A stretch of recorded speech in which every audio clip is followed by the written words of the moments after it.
오직 예수로 승리하며 삽시다. 인사하십시오. 우리 2층에도 인사하시고 우리 사무실에도 아이들도 많이들 왔는데 우리 아이들과 함께 말씀 듣는 시간이 되시기를 바라고요. 교회를 향한 핍박과 박해는 예나 지금이나 계속되고 있고 여전할 뿐만 아니라 앞으로도 계속 이어질 겁니다. 물론 교회가 사회적으로 덕스럽지를 못하고 성도 개개인이 덕스럽지를 못해서 당하는 핍박이고 비판이라고 한다면 그건 당연히 달게 받아야죠. 오히려 그러한 일들을 통해서 자신의 신앙을 한 번 더 성찰해보는 계기가 되고 또한 교회의 순결성과 거룩성을 다시 한번 이렇게 안팎으로 확인하는, 점검하는, 그래도 교회의 거룩성을 회복하는 기회로 삼은다면 오히려 교회를 향하여 비난과 비판을 가하는 그런 사람들, 그런 세력들에게 오히려 더 감사를 드려야 되지 않을까요? 그런 비난과 비판을 우리가 달게 받으면서 본인의 신앙을 성찰하는 기회로 삼았으니까요. 아니면 교회의 거룩성을 회복하는 그런 계기로 삼았기 때문에. 그러나 그리하지 않고 어떤 교리적이나 아니면 정치적인 잣대로 공격하는 박해에 대해서는 목숨을 걸고 지금까지 지켜왔거든요. 복음을 말입니다. 어떤 교리적인 공격이 있지 않습니까? 어떤 정치적인 잣대를 가지고 복음을 훼손하거나 교회를 공격하는 그 박해에 대해서는 목숨을 걸고 막아왔어요. 그래서 기독교 안에 순교자가 많을 수밖에 없는 겁니다. 앞으로도 우리가 복음이 복음되게, 교회가 교회되게 하는 일에 목숨을 걸고 지켜야 될 부분들은 지켜내는 것 말입니다. 왜냐하면 이러한 정치적 핍박자들의 배후에는 말입니다, 반드시 사탄 마귀가 있는 영적 싸움이기 때문에 우리는 목숨을 걸고라도 지켜내야 된다. 이단 사이비들은 말할 것도 없고 이슬람의 핍박이라든지 아니면 동성애를 비롯한 그 사회적 소수자들을 위한 차별금지법 같은 이런 어떤 국가적인 힘을 빌려가지고 복음을 공격하거나 교회를 핍박하는 일에 대해서 우리는 영적으로 무장하고 싸울 준비를 해야 된다라고 하는 거지. 예수 그리스도를 앞세우고 싸우면 넉넉히 이기고도 남을 줄로 믿습니다. 이번 총회 현장에서 제가 눈으로 확인한 이 장로교 장자교단인 대한예수교 장로의 통합교단이 한국교회와 성도들에게 던지는 거대 담론들 말입니다. 중요한 이슈를 가지고 결정하면서 그리고 교회가 나아가야 할 방향타를 결정하는데 한국교회가 할 일이 참 많구나 라고 하는 생각, 많은 것들을 보고 느끼고 배우고 돌아오는 시간이었습니다. 앞으로 교회를 향한 핍박과 박해는 짙어질 것이고 거대하고도 교묘해질 것입니다.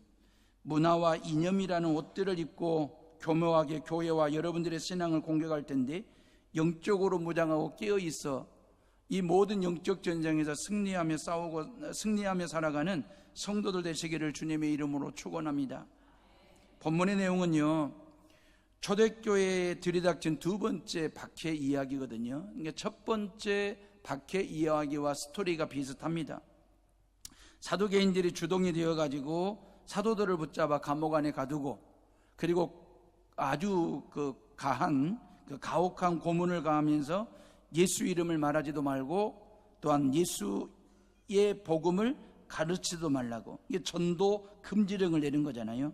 예수의 옛자도 입 밖에 대지 말라고 협박하고 으름장을 놓는데 사도들은 말입니다, 오히려 당신들이 십자가에 못 박아 죽인 그 예수 그리스도를 당신들도 믿고 구원받아야 된다라고 오히려 더 당당하게 떳떳하게 담대하게 용기 있게 복음을 전하니까 오히려 종교 권력자들 사두개인들이 주눅이 들 정도로 말입니다. 첫 번째와 두 번째 박해를 통해서 교회가 당하는 박해의 실상은 이런 거죠. 복음 전파에 있습니다. 실은 복음을 전하지 않으면 교회를 향한 핍박도 환난도 멈춥니다. 더 이상의 핍박할 일이 없습니다. 근데 왜 교회가 핍박을 당하느냐, 왜 우리의 신앙생활에 환난이 있느냐면 그것은 우리가 복음을 전하기 때문에. 그 복음이라고 하는 게 뭡니까? 예수 그리스도를 믿고 죄 사함 받고 하나님의 자녀가 되라는 거 아니겠습니까? 그 예수 그리스도를 믿으면 구원받는다는 거 아니겠습니까? 구원받은 사람에게 천국 문이 열린다라고 하는 것, 이게 복음의 핵심이지 않겠습니까? 근데 이 복음을 전하지 말라는 것입니다. 그러면 교회의 존재 목적이 사라지는 거잖아요. 이게 복음을 전하지 않으면 핍박도 없고 환난도 없어요. 어려움도 없을 겁니다. 그러면 신앙생활이 수월해지죠. 그러죠. 예수님 믿는다고 해서, 교회 다닌다고 해서 그 어떤 세력으로부터, 그 어떤 사상과 이념과 이데올로기로부터, 아니면 어떤 사회 체계로부터, 시스템으로부터 어떤 환난도 고난도 핍박도 당하지 않으니까. 근데 환난이나 핍박이 없으면 신앙생활 자체가 수월해지긴 하는데, 문제는 뭐냐면 교회가 부패한다는 것입니다. 성도들의 신앙이 반드시 타락이 온다라고 하는 것입니다. 이게 바로 유럽 교회가 우리에게 반면교사로 보여주는 얘기거든요. 미국과 캐나다 교회가 결국 그리 됐고 말입니다. 예수 믿는다고, 교회 다닌다고 환난과 이 복음 전하는 일, 영혼 구원하는 일에 우리가 다 손을 놓고 정말 편안하게, 수월하게, 재미있게, 즐겁게 즐기면서 신앙생활을 했더니 결국 교회는 부패하고 말입니다. 성도들의 신앙은 타락이 되어가지고 저 아시아의 7교회, 터키 땅에 세워진 아시아의 7교회는 돌덩어리밖에 없는, 교회의 흔적은 있지만 교회가 없는 그런 상황 말입니다.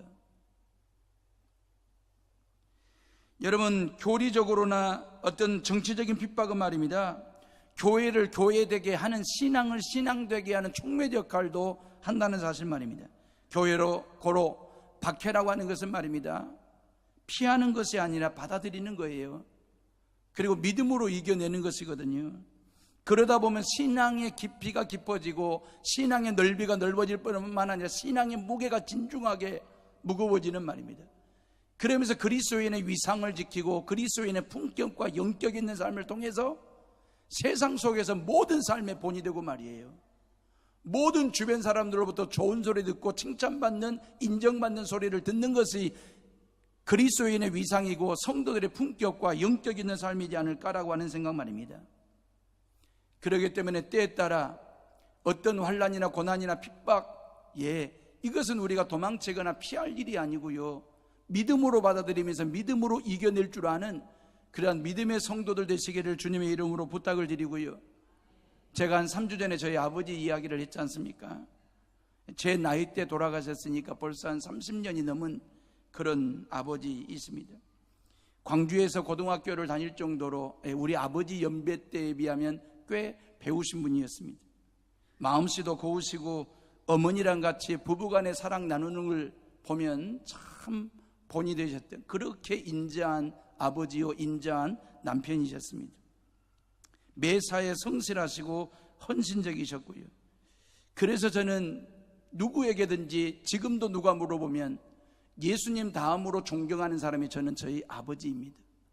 그만큼 제가 존경하는 저희 아버지가 돌아가셨는데, 제일 안타까운 게 뭐냐면 저희 아버지는 예수 그리스도를 믿지를 않았습니다.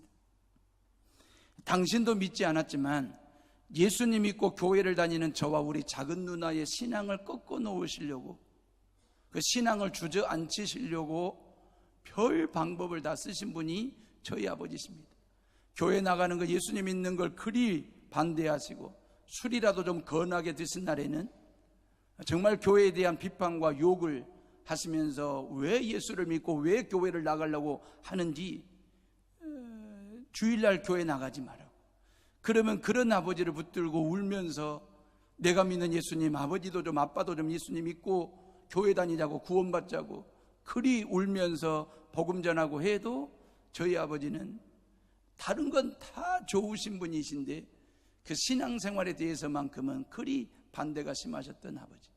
그 어떻게 하면 둘째 아들과 둘째 딸 교회 못 다니게 할까, 예수 못 믿게 할까 해서 아버지가 생각해낸 게 뭐냐면 주일날 농사일을 시키는 거였습니다.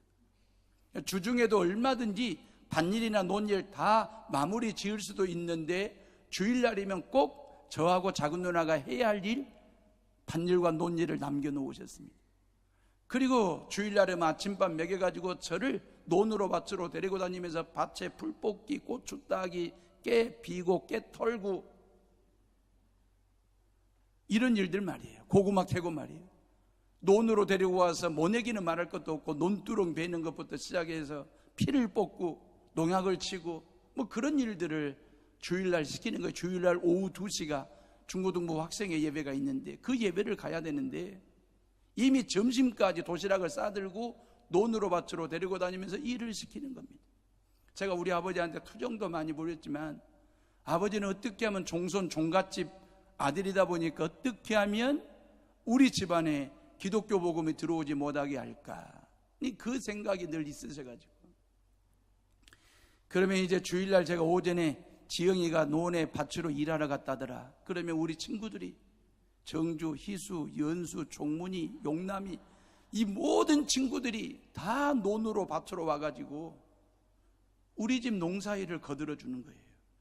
아버지가 이 일까지 막을 수는 없잖아요. 친구들이 와가지고 농사일을 거들어 주는데 이것까지 막을 수는 없잖아요. 오전에 친구들이 논일 밭일 다 해주고 저를 데리고 2시 예배 가는 거예요. 1년 52주 한 주도 빼먹은 적이 없어요. 어찌 보면 제가 하나님의 종이 됐고, 그리고 여러분의 목사가 된 데에는 1차적으로는 하나님의 전적인 은혜입니다. 2번째는 저의 믿음이 있었습니다. 3번째는 아버지의 핍박이었습니다. 아버지 앞에서 많이 울었어요. 내가 믿는 예수 아버지도 좀 믿고 구원받으시라고, 천국 가시자고. 그랬던 아버지가 51살에 예수님도 못 믿고 돌아가셨기 때문에 늘 제 마음속에 사무쳐 있습니다. 어찌 보면 아버지의 핍박과 이 반대가 저에게는 참 그때 당시 중고등부 시절에 예민한 나이에 청소년기에 참 마음이 아프고 고통스러운 순간이었지만 지내놓고 보니 하나님의 전적인 은혜와 저의 믿음과 아버지의 핍박이, 그 아픔이, 그 눈물이 저로 하여금 하나님의 종 되게 했고 여러분의 목사가 되게 하게 된 하나의 루트가 된다라는 생각을 하는 거죠. 다시 말하면 여러분들의 신앙생활에 어떤 환난이나 고난이나 핍박이 있으면 저는 그걸 디딤돌로 삼았습니다. 디딤돌로 삼고 하나님을 보는, 영안이 열리는, 그리고 하나님의 말씀 붙들고 십자가 붙들고 살아가는 데 있어서 이겨내고 극복하는 계기가 되었는데, 아마 여러분들에게는 없겠지만 지금 여러분들이 예수 그리스도를 믿는다고 이런저런 미움사거나 환난을 당하거나 핍박을 당하거나 비난과 비판을 당하시는 그런 신앙생활이십니까? 혹여나 여러분들 예수님 믿는다고 환난이나 고난이나 핍박이 있거들랑 여러분 그걸 디딤돌 삼고 하나님을 바라보는, 영안이 열리는 믿음의 세계를 들여다볼 줄 아는 성도들 되시기를 바라고요. 그 환난과 핍박을 걸림돌 삼으면 다들 걸려 넘어지더라고. 결국 걸려 넘어지고 걸림돌이 되면 하나님과 등지게 되고 교회를 떠나는 케이스를 제가 많이 보았거든요. 여러분, 환난이나 핍박 자체가 지금 당장은 내게 눈물 나게 하고 가슴 아리게 하는 아픔이 될 수도 있지만, 오히려 그 환난과 핍박을 통해서 자신의 삶을 성찰하는 계기로 삼고 내 신앙을 좀 다듬고 업그레이드 시키는 그러한 디딤돌로 삼는다면 환난 받을 만합니다. 핍박 받을 만합니다. 오늘 17절로 18절 말씀 봐보실래요? 우리 다 같이 17절을 읽어봅니다. 시작. 대제사장과 그와 함께 있는 사람, 즉 사두개인의 당파가 다 마음에 시기가 가득하여 일어나서 18절에 사도들을 잡아다가 옥에 가두었더니 그랬어요. 종교 권력자들은 어떤 법적인 절차나 법규를 가지고 사도들을 감옥 안에 가둔 게 아니고 자기들 마음대로 한 거예요. 오늘 말씀에 17절에 시기가 가득하다고 그랬잖아요. 감정대로 일처리를 한 것이거든요. 백성들의 관심사가 교회에 쏠리고 말이에요. 민심이 사도들에게 확 쏠리는 것이 이제 이 사도개인들을 비롯한 종교 권력자들이 볼 때에 이게 이제 그냥 내버려 둘 만한 일이 아니라는 걸 알게 된 거거든요. 그러면서 마음의 시기 시샘이 발동하게 된 거거든요. 세 가지 측면에서 시기심이 발동했는데, 하나는 사도들이 미운 거예요. 사도들이. 왜냐하면 백성들이 지금까지 공회원이나 성전 책임자들이나 제사장들과 그리고 안나스와 가야바와 같은 제사장들의 가르침을 받았던 그 백성들이 사도들의 가르침을 받기 시작하니까 그 사도들이 미운 거예요. 두 번째 시기는 뭐냐면 복음에 대한 시기입니다. 부활도 없고 내세 천국도 없고 귀신도 믿지 말고 영적인 세계를 믿지 말아라, 기적도 믿지 말아라, 그럼 천국도 없다. 사도들이 이런 식으로 가르쳤거든요. 종교 권력자들은, 사두개인들은 말입니다. 그런데 사도들은 뭘 얘기합니까? 사도들은 영혼 구원을 말하지, 육체 부활을 가르치지, 귀신을 쫓아내지, 예수 이름으로 병자를 고치는 기적도 행하지.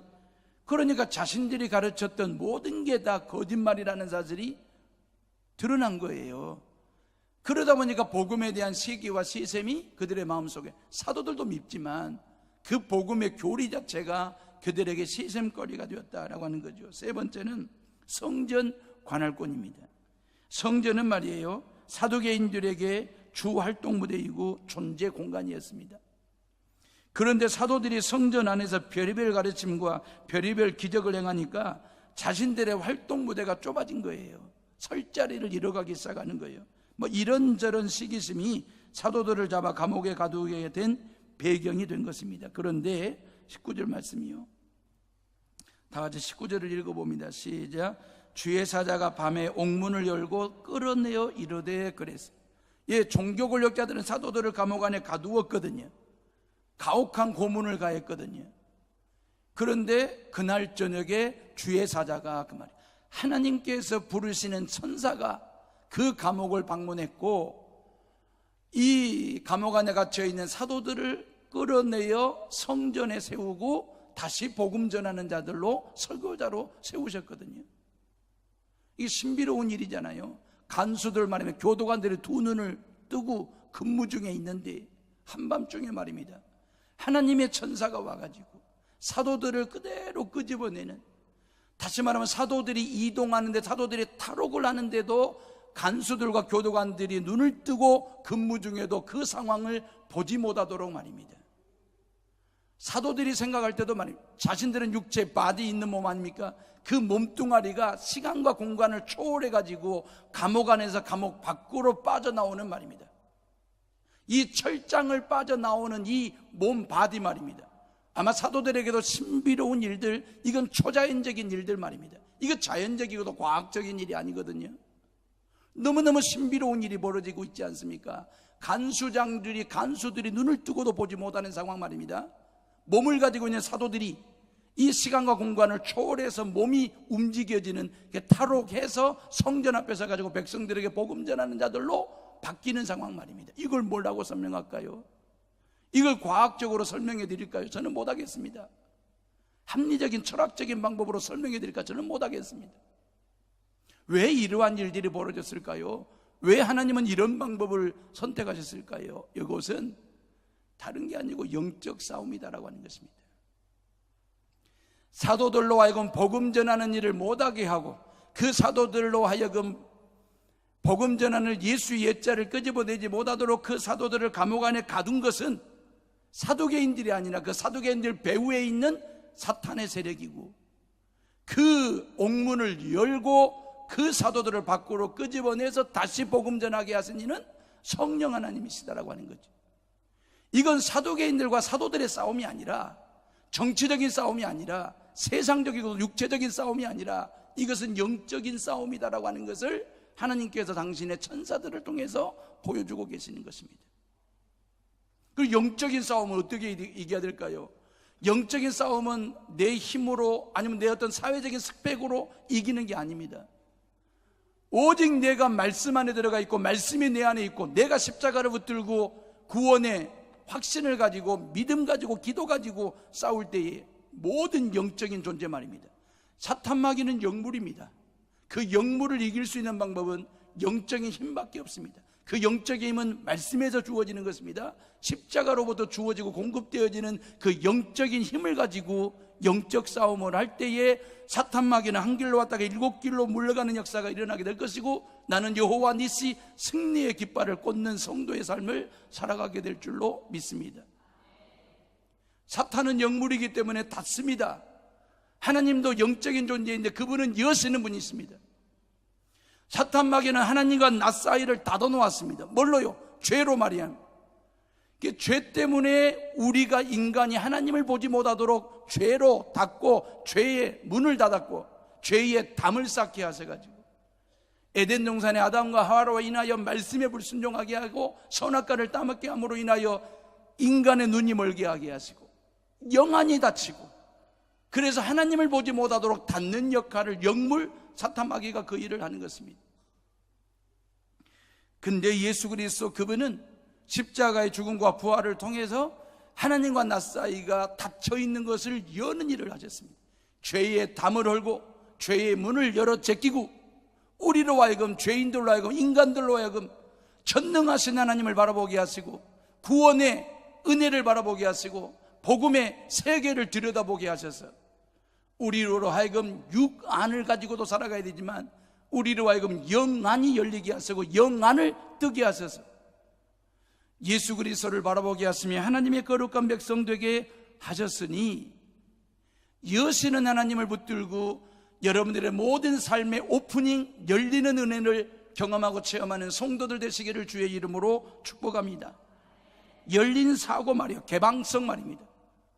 오프닝한 삶 말입니다. 이게 얼마나 행복이고 이게 얼마나 귀한 축복인지 말이에요. 마음이 열리고 생각이 열리고 비전이 열리고 영안이 열리고 앞길이 열리고 사업이 열리고 자녀들의 길이 열리고 아멘 하고 싶어도 옆 사람 눈치 보느라고 아멘도 못하고 다시 한번 열리고 마음이 열리고 생각이 열리고 비전이 열리고 영안이 열리고 앞길이 열리고 사업이 열리고 자녀들의 길이 열리고 여러분들의 길이 열리고 복이 열리고 말이에요. 이 얼마나 귀한 일이고 복된 일인지 제가 거꾸로 한번 해볼까요? 마음이 다치고 생각이 다치고 비전이 다치고 영안이 다치고 사업이 다치고 자녀들의 앞길이 다치고 닥쳐 그런 것이죠. 다치고 얼마나 답답한 일입니까? 영물인 사탄을 닫는 일을 합니다.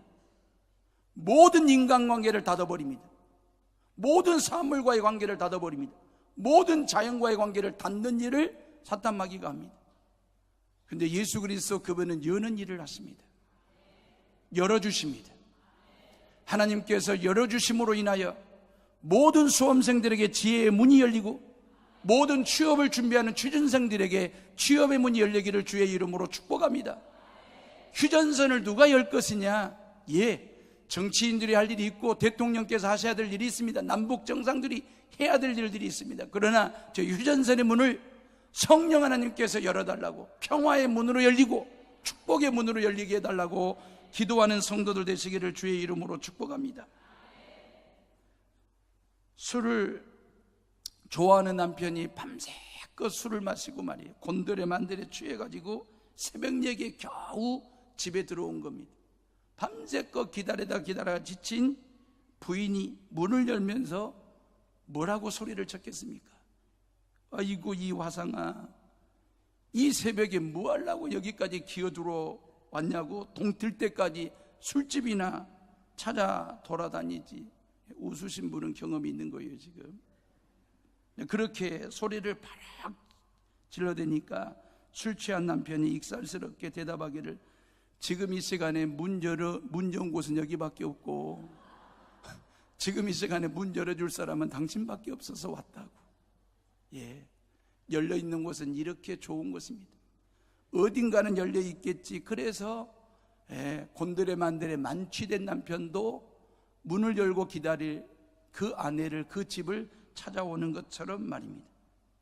하나님께서 옥문을 열어 사도들을 자유케 하신 것처럼 저와 여러분들을 죄의 문을 따시고 구원의 자유함을 우리에게 주셨다는 사실을 믿으시고, 여러분들의 앞길과 여러분들의 사업과 여러분들의 자녀들이 가는 그 길 이후에 닫힌 클로즈업이 아니라 열리는 오프닝의 은혜가 있기를 주의 이름으로 축복합니다. 자, 옥문을 연 주님이 천사 단수로 되어 있는데, 주님의 천사가 사도들에게 어떤 사명을 줬냐면 20절 말씀이에요. 다 같이 20절을 한번 읽어봅니다. 시작. 가서 성전에 서서 이 생명의 말씀을 다 백성에게 말하라 하며 그랬어요.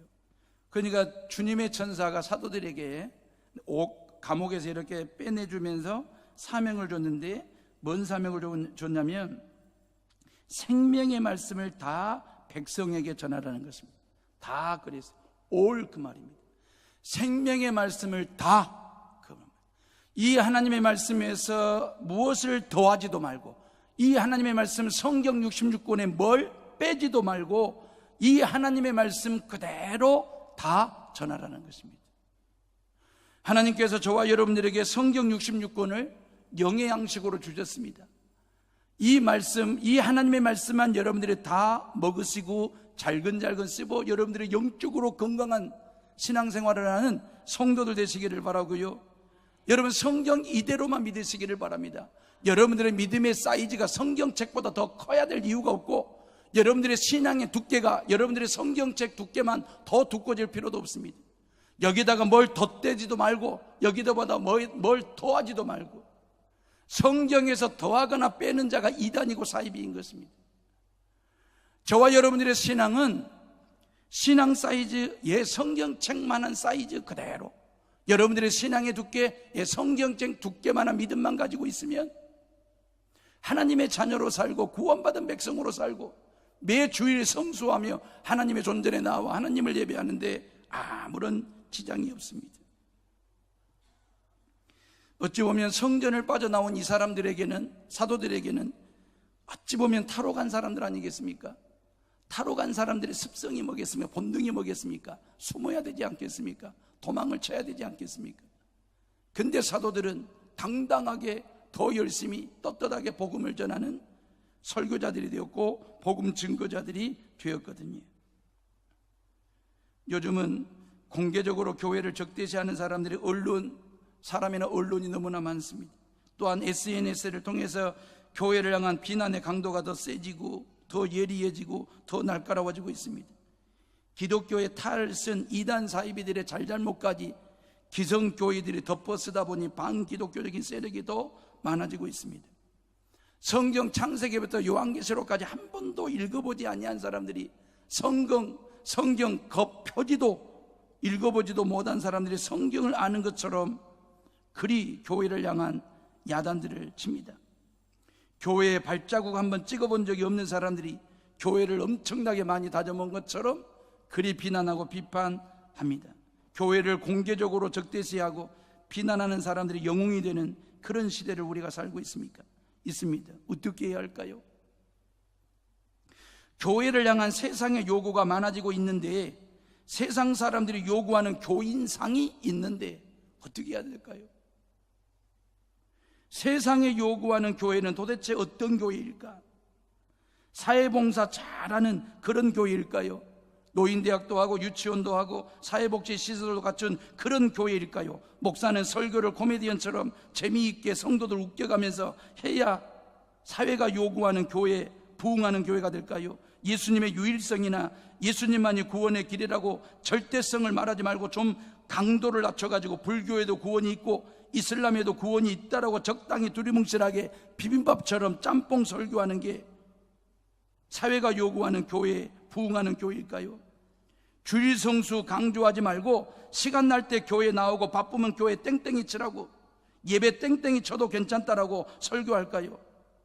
한마디로 교회를 로타리 클럽이나 라이온스 클럽처럼 우리 해오른 교회를 그렇게 어떤 사회봉사 단체처럼 그런 체제로 만들어 드릴까요?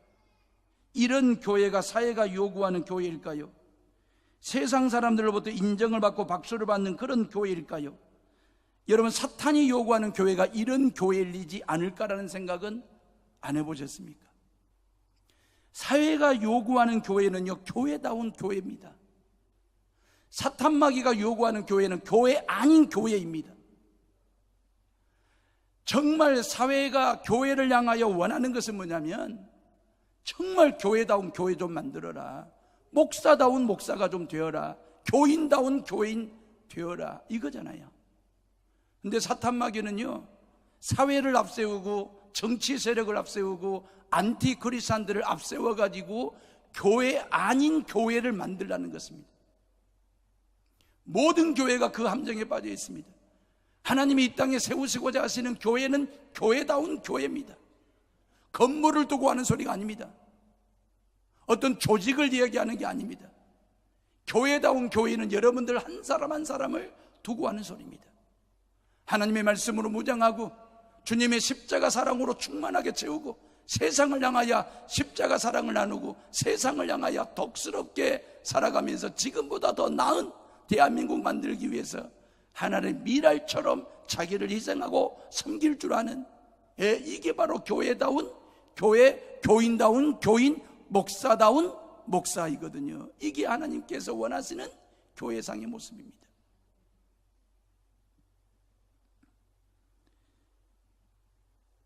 이 어려운 시대에 교회를 향한 시선이 곱지 않고 비난과 비판의 강도가 더 세지는 판에 우리가 할 일이 뭘까요? 세상 요구에 장단 맞춰가지고 춤을 추는 것입니까? 세상 사람들이 요구하는 교회로 뜯어고치는 것입니까? 교회 체제를 세상 봉사단체나 사교단체 시스템으로 바꾸어야 하는 것입니까? 세상이 뭐라고 하든, 세상이 어떻게 손가락질을 하든, 세상이 뭘 요구하든 교회는 교회의 본질을 지켜야 합니다. 교회의 본질로 돌아가야 합니다. 복음의 본질을 선포하는 교회가 되어야 됩니다. 이게 하나님이 원하시는 교회다운 교회입니다. 사탄은 교회 아닌 교회를 세우려고 하는데 하나님은 교회다운 교회를 세우시기를 원하십니다. 우리의 사명이 뭔지 아십니까? 세상이 요구하는 교회를 만드는 것이 아니라 하나님이 요구하시는 교회를 만들어 그 세상을 구원하는 것입니다. 그 세상을 변화시키는 것입니다. 그 세상을 품는 것입니다. 설령 우리가 교회의 본질을 회복하고 복음의 진리를 선포하다가 세상의 반대에 부딪히고 비난을 받는다 해도 교회는 교회의 본질적인 면에 집중해야 되고, 그 어떤 핍박이 오고 환난이 들이닥친다 해도 성도로서의 위상과 품격을 훼손하시면 안 됩니다. 우리가 주님의 명령을 지키고 복음의 진리를 파수하고 교회의 본질을 세워가고 있으면 성령 하나님께서 우리를 도우십니다. 우리와 함께 하십니다. 하나님의 거룩한 백성, 하나님의 거룩한 삶을 살아가면서 교회다운 교회, 교인다운 교인이 되어서 하나님의 영광 드러내는 우리 모두가 다 되시기를 간절히 바랍니다. 스펄전 목사님이 말년에 여러 가지 병으로 인하여 고생하셨어요. 그래서 어떤 성도 한 분이 목사님을 찾아오셔가지고 목사님 아프시죠? 그랬어요. 그때 스펄전 목사님이 이런 대답을 하셨어요. 예, 아파요. 너무너무 아파요.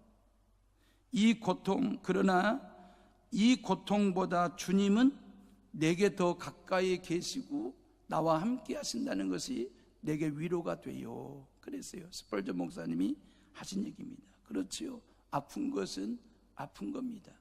핍박은 핍박입니다. 고난은 고난입니다.